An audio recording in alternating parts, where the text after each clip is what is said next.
আমি কোনো রকম লম্বা পরিকল্পনা নিয়ে পদ আঁকড়ে থাকার কোনো মানসিকতা নিয়ে আসিনি। বহু মানুষের চরম আত্মত্যাগের ফল হিসেবে আজকে এই নতুন বাংলাদেশে আমরা দাঁড়িয়ে আছি। আমরা যেন এক মুহূর্তের জন্য এই রক্ত ঋণ ভুলে না যাই। আমি ব্যক্তিগত ঋণ স্বীকার করতে খুব সচেতন থাকি।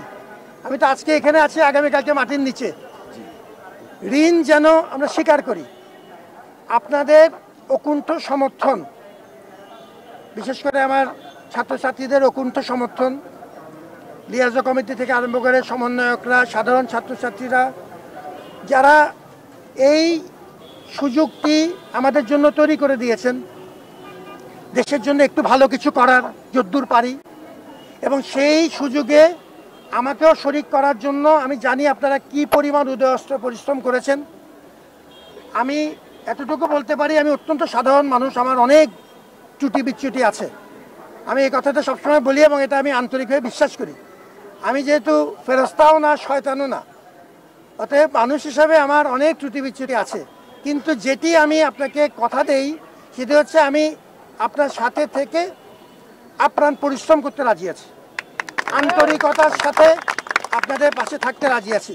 আমি কোনো রকম লম্বা পরিকল্পনা নিয়ে পদ আঁকড়ে থাকার কোনো মানসিকতা নিয়ে আসিনি। আপনারা একটা উদ্যোগ নিয়েছেন, আমাকে বিশ্বাস করে দেখেছেন। আমি যদ্দূর পারি আমার ক্ষুদ্র জ্ঞানে, ক্ষুদ্র সামর্থ্যে, ক্ষুদ্র অভিজ্ঞতায় আপনার পাশে দাঁড়াতে চাই। আমার দায়িত্ব যখন শেষ হবে আমি ফিরে আমার শিক্ষকতায় ফিরে যাব।